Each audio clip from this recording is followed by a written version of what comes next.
And we are back. Episode 10 of the Split Screen Experience, gracing your ears once again with my co-host. Hey, I'm Harmon. And man, do we have an episode for you. Let's get right into it. So the first thing I want to talk about is that new Overwatch-like shooter that Disney is going to, or Marvel is going to release, or yeah, Disney. It's for PC, and they have alpha testing starting here soon. Yeah, it seems to be kind of like I don't want to say a surprise drop because like we'd heard about it, but Marvel has definitely been just sort of pumping out announcements lately about games and future titles. Like I know we just recently saw we're getting like a Black Panther game and I think a Captain America game, if I'm not mistaken. Yeah, my only issue with this is that kind of starting to move out of the era of superheroes. Like if these games were released like 10 years ago, like when Marvel Avengers were starting to blow up and Right. everyone was still invested, or at least a good majority of people were still invested, I think these games would be amazing. Now, if Marvel Rivals, which is the game, were to come to Xbox, it's on Game Pass, it's a for sure pickup. If it's $60, that's a wait on sale. And if it's like 30, it's like 50-50. And that one really does go either way at that point. Cause the only character I did see is that the Hulk is gonna be in it. And I think it'd be pretty cool. Just go around smashing stuff. Hopefully the environment's destructible. So I'm not just creating quakes in the ground and then they like instantly repair because there's not supposed to be structural damage. Odds are it probably won't do that. It'll probably be like he has like a basic attack is just like punching, be like kind of like a Reinhardt where in Overwatch where it's just melee only, and then he'll probably have like a bound, pounce attack or he has like a rock throw or something. I don't know. Pulls a car out of his ass and chucks it at him. But I doubt they do destructible environments, even though I think it'd be really cool if they did.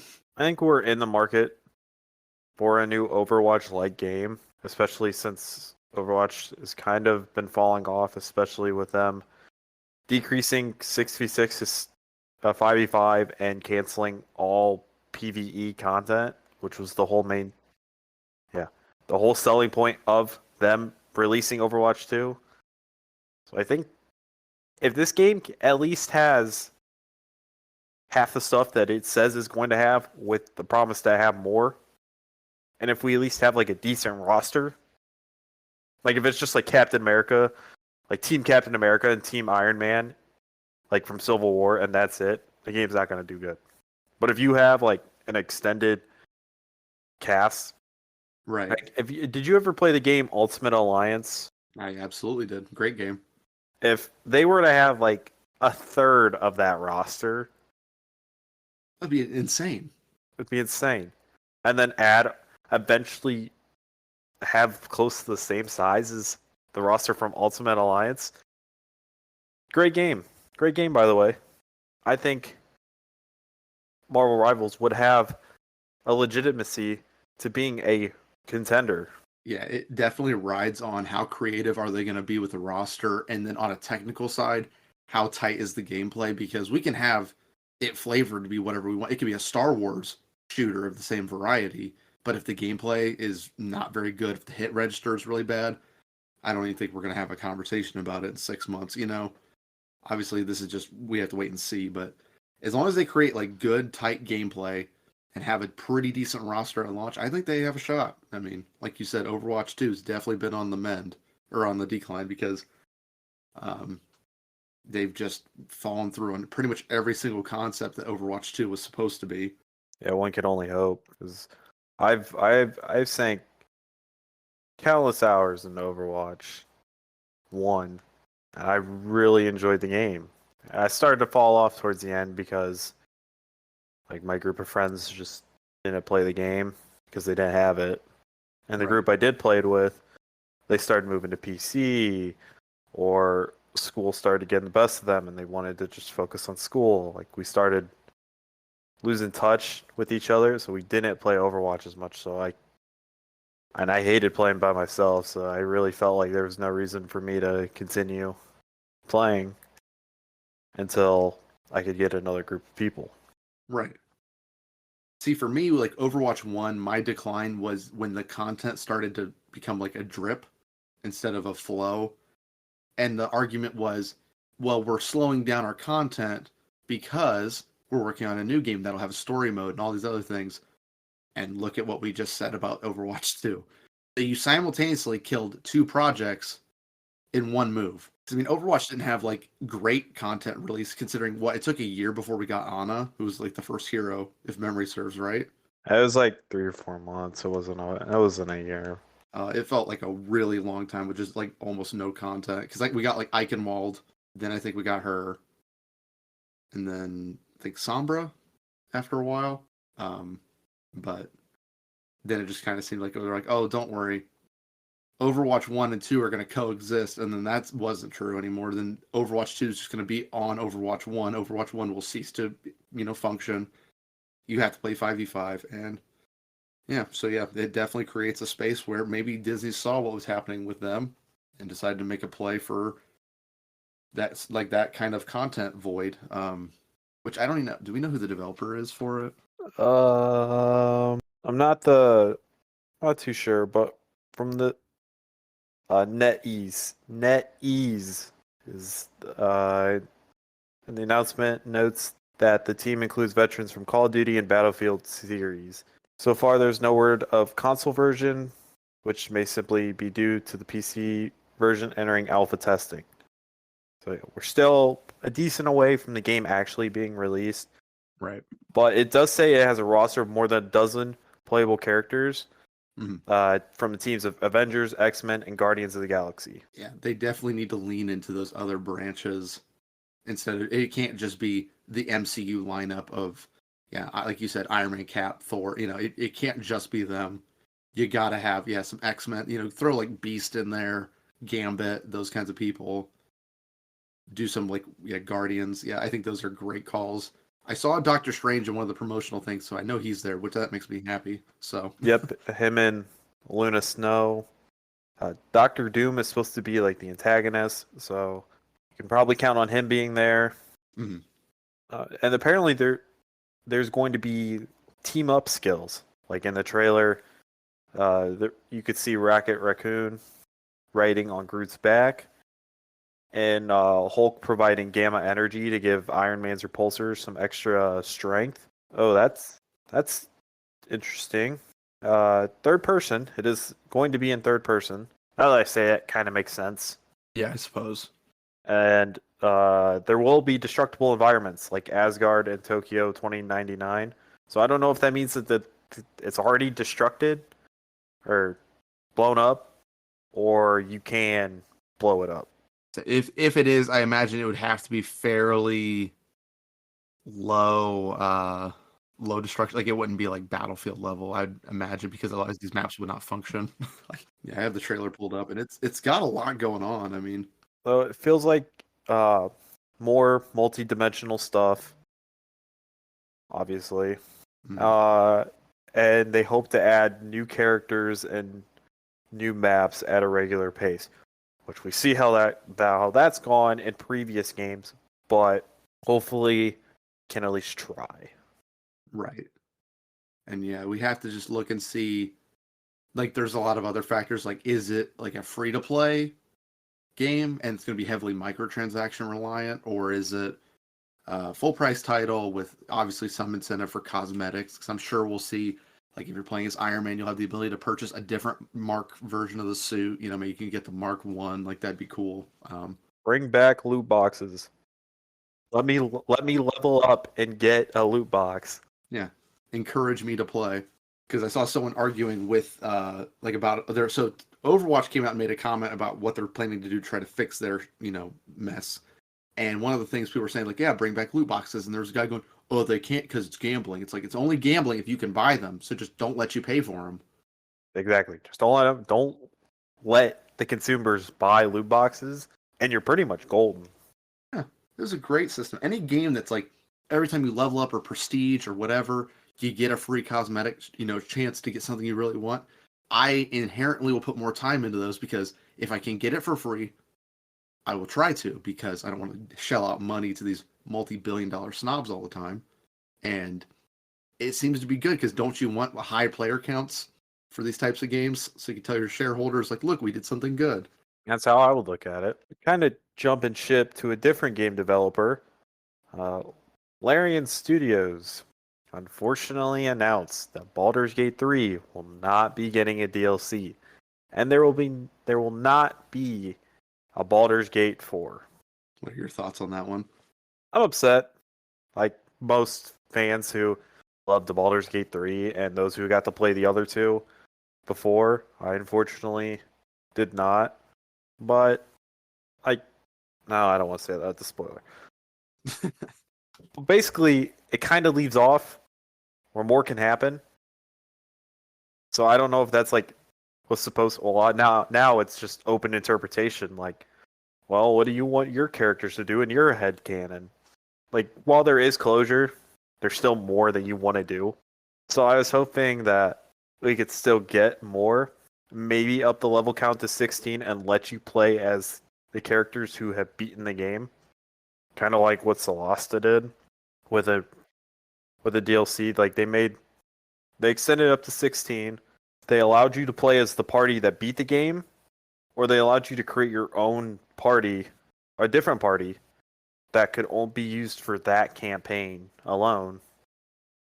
Which I really like that system because I didn't really care for the group that I beat Solasta with, so I just made a whole new group and I enjoyed that a lot more.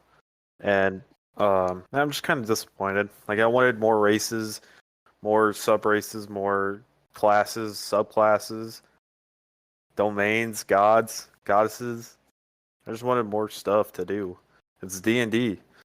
I wanted to create a lot of stuff. Right.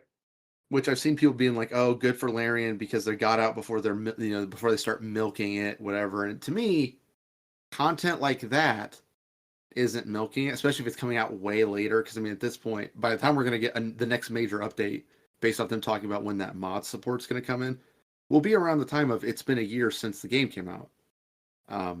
So I think at that point, if you want to add in some more races, subclass, whatever, even if some of them are a little bit stronger than the other ones in the game, I don't think it completely jeopardizes the integrity of your product or anything like that. Which I know it's a big game dev worry. I don't know because then they also said they're not going to go work on Divinity, so it's something entirely new. Yeah, I don't really know. Well, I hope whatever game they do work on, it's great because I played very little of Divinity. Didn't really understand it. Maybe if I went back and played it now, I'd probably understand it more because I wasn't a wee little kid. No. And my brain's actually developed now. No, Divinity 2 makes me violent. Divinity 1 makes me sad. Divinity 1 makes me violent. That's a better way to put it. I know how you feel about the games. I had Divinity 2. I don't know where the hell it went. I had a disc for it. I'm not too sure where it went. But like if I could play it, probably would give it a chance. But knowing me, I probably would be like, man, this doesn't play like Baldur's Gate. Right. Bye. It's Baldur's Gate. I mean, in a much more literal sense, leans more into the D&D side, obviously, but also in terms of like quest design and pacing and whatnot, they seem to have gotten that down a lot better with that outing compared to Divinity 2. Obviously, I would hope so because Divinity 2 came out like 6 years before that or something. I forget when Divinity 2 actually launched, but it's been a hot minute. Yeah. Well, I hope with them kind of doing this that D&D proper can release a game where I can customize a character. You're asking for too much. Like, You would think that the D&D proper, you'd be able to create a character for their game, not playing as a pre-built character. Doesn't really have a story. No, see, here's the thing. They have a story because, the Dark Alliance, D&D Dark Alliance or whatever, you play as, I forget the guy's name. He's a Dunmer who, I genuinely don't remember his name, but he's like very prevalent in like the D&D like mythos because technically D&D has lore.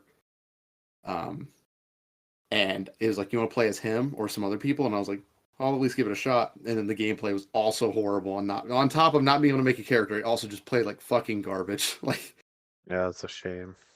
yeah, it was just. I hope as well that they can kind of get their stuff together because Baldur's Gate 3 is probably the best thing to happen to D&D since like the popularization that came from like Stranger Things and whatnot. Love or hate the show. It absolutely drove some people to D&D and boosted their numbers a lot. So for them to be saying we're done doing stuff that's basically free marketing for Wizards of the Coast, a company that's always in hot water these days, it should be kind of alarming for them that they're not going to have a digital presence right now, or if they are, it's going to be seen as on the scale of Baldur's Gate 3, it's garbage. And maybe in just a more objective sense, it might be garbage, but we don't know. So, But like last thing I wanted to talk about was Rockstar potentially delaying GTA 6. It's fall 2025, but could very easily slip into 2026. yeah, obviously, I'm one of the people. I mean, I know that like pretty much everyone wants GTA 6 tomorrow. I've been waiting for this long.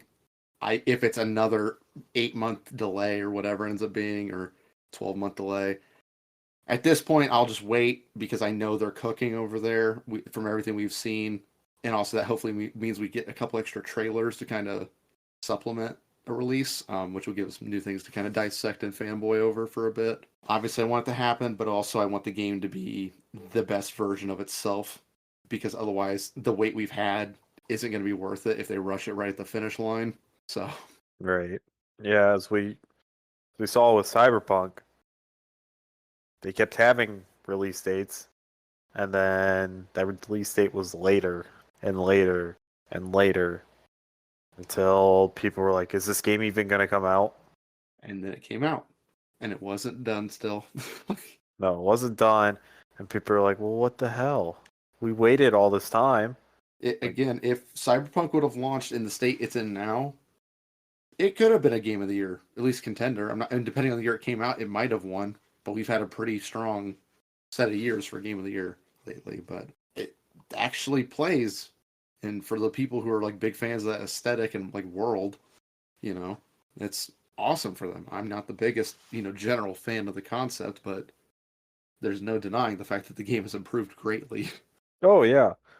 Like, just looking at what the game was, like, even a year ago compared to now, that's night and day. Mhm. Like, just so much has changed. Like, it's honestly, it's hard to believe that it's the same game. Oh yeah, yeah. If you look at side by sides of launch to now, immensely different. Like, yeah, you'd think it was a sequel at this point. Like, which speaking of which, I've heard that they are hard at work on the sequel for that already. Which, if I was CD Projekt Red, I would have probably not jumped right into that project after how the last one went. But I wouldn't have said it. I would have just kind of worked on it, and then when it was like 75% done, been like, hey, look what we did. would have said a word. I would have just waited until development was done, go to the next convention, and then surprise drop the game that night. Like, no marketing, no nothing, just hope. Like, the game is done and just send it. Like what Baldur's Gate did on Xbox. They were just like, hey, guess what? Now on Xbox. Because they cut that part of that segment out from the Game Awards live stream. Apparently, everyone there knew, but no one watching at home did. No, I checked my Xbox app on my phone. It was like Baldur's Gate 3 now available. I'm like, what? Since when? Today. Or that day. Well, I'm glad no one told me. Right. Yeah, like there's something to be said for those surprise drops. Like those lead to some very memorable moments. Unless it's I mean, I guess it's still memorable, but in a much more negative way. The whole Diablo Immortal situation, where he's like, you can go play this game today on your phone, and then the entire crowd just goes, boo. Yeah, as a Diablo fan, that wasn't the best. Like I was even kind of like excited about it too. I'm like, oh, I can play Diablo on my phone. I don't need an Xbox anymore. Well, I still want an Xbox, I but don't like I need could, a gaming machine. but I could play Diablo on my phone. And then I heard the game was just, hey, how much money do you have in your wallet? Because what was? Oh, I'm gonna pull up the exact figure, but I know there's that guy who spent an absurd amount of money on the game, and then I think he got banned. I think you're right. I think I remember hearing about that. Um, a Diablo Immortal. So this is coming from the New York Post, so take that as you will. But I've heard this multiple times, but this is just where these figures are coming from. So before I get into it, so gamer spends over $100,000 on Diablo Immortal and can no longer battle other players because he was banned. Oh no, sorry. Their power level is so high from all the high level gear that they bought with real money, they literally can't get to a match because the matchmaking system won't let you play with people that are too far outside of your range. That's crazy. So it's not even he got banned. He just literally bought his way to the grave. Like He had too much. He had too much money to spend and no one to compete against. Which, on that note, who just has? I mean, I know they're out there, obviously. I mean, this article is proof, but who just has $100,000 to just dump on a mobile game and then continue to carry on? Like, I don't even put like $5 into mobile games. Like, I mean, I don't really even have. I think I have like 3 on my phone, and I almost never play them unless I'm on like a plane or something like that. The only time Fallout Shelter gets played is when I'm in a car for a long period of time. Yeah, I think I have Fallout Shelter, I have Plants vs. Zombie 2, and then I have Adventure Capitalist. That's it. I have World Conquer 3, Fallout Shelter, and that's it. Yeah, it's like, and like we just showed what the lack of like the need for these devs to be developing these mobile game counterparts to real games, because like it's only when you're playing it because you have no other options. A lot of these people, I think that they think if we make a good enough mobile game, they won't play on their console if they're home.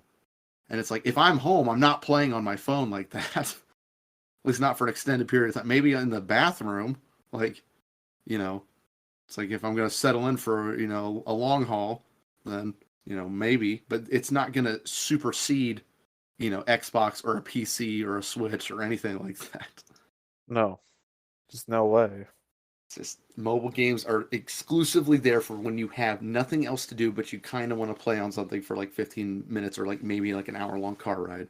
And it's just kind of, which at that point, you could just get a Switch. It is literally a mobile handheld, like you could just bring that with you and you would have real games that don't give you an ad every 5 seconds and probably are more fun for the most part, I think that's my biggest pain with mobile games. It's just littered with ads. And then if you turn on an ad blocker, it's like, well, something's enabled so you can't play the game. Right. Yeah, we've definitely seen that, like the App Store go through that transition, because like I was lucky enough to get a like first generation iPod Touch, and I thought I was like the coolest kid because I could have like 3 apps and 8 songs on there, and one of them was Life is a Highway from the Cars soundtrack. And I had games on there, and I distinctly remember there not being a single ad on those. And like now it feels like even if you're not connected to the internet, it still is trying to load an ad. It won't succeed to for the most part. Some of them I think are like caching some of those ads in the background, and then when you reconnect to the Wi-Fi or cellular, they say how many times it played so that they can still get paid for those ads. But it's very disheartening because in a lot of them, it's not even like cheap to turn off the ads. It'll be like, yeah, pay like $10. And I'm like, no, absolutely not.